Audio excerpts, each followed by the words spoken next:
রহমান মোল্লা কলেজে আজকে ডক্টর মাহবুবুর রহমান মোল্লা কলেজে কিছুক্ষণ আগেই আইন শৃঙ্খলা বাহিনী প্রবেশ করেছে।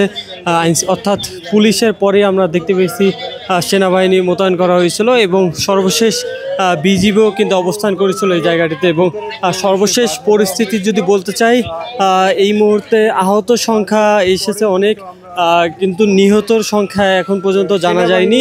এবং সেনাবাহিনী সদস্যরা রয়েছেন এখানে, পুলিশ রয়েছেন এবং বিজিবিও রয়েছে।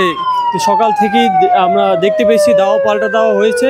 সেই দাওয়া পাল্টা দেওয়ার কিন্তু 3 থেকে 4 ঘন্টা পর্যন্ত চলতে থাকে। সেই দাওয়া পাল্টা দেওয়ার পরে আমরা দেখতে পেয়েছি ডক্টর মাহবুবুর রহমান ডিগ্রি কলেজের ভিতরের অবস্থা কিন্তু ভয়াবহ একটি রূপ লাভ করেছে, অর্থাৎ ভেঙে চুরে শেষ হয়ে গেছে এমনটাই বলা চলে।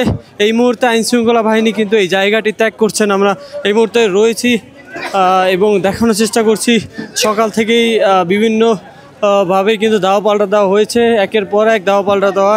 সেই দাওয়া পাল্টা দেওয়া শেষে এই মুহূর্তে শেষের দিকে আমরা দেখতে পেয়েছি আইনশৃঙ্খলা বাহিনী আসছে এবং এই মুহূর্তে আমরা দেখতে পাচ্ছি বাংলাদেশ সেনাবাহিনী কিন্তু এই জায়গাটি অর্থাৎ ডাক্তার মাহবুবুর রহমান ডিগ্রি কলেজের সামনে থেকে তারা এই মুহূর্তে ত্যাগ করছে এবং সাথে সাথে কিন্তু পুলিশও এই মুহূর্তে এই জায়গাটি ত্যাগ করছেন। অর্থাৎ আজকে যে দাওয়া পাল্টা দেওয়াটি হয়েছে এই ডক্টর মাহবুবুর রহমান কলেজে, সেই কলেজের দাওয়া পাল্টা দেওয়া সর্বশেষ তথ্য আপনাদেরকে আমরা দেওয়ার চেষ্টা করছি।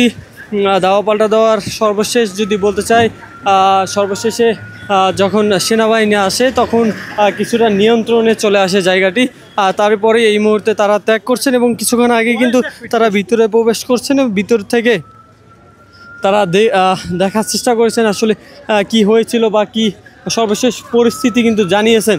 এবং এই মুহূর্তে তারা এই জায়গাটি অর্থাৎ doctor Mahbubur Rahman degree college ত্যাগ করছেন এই মুহূর্তে।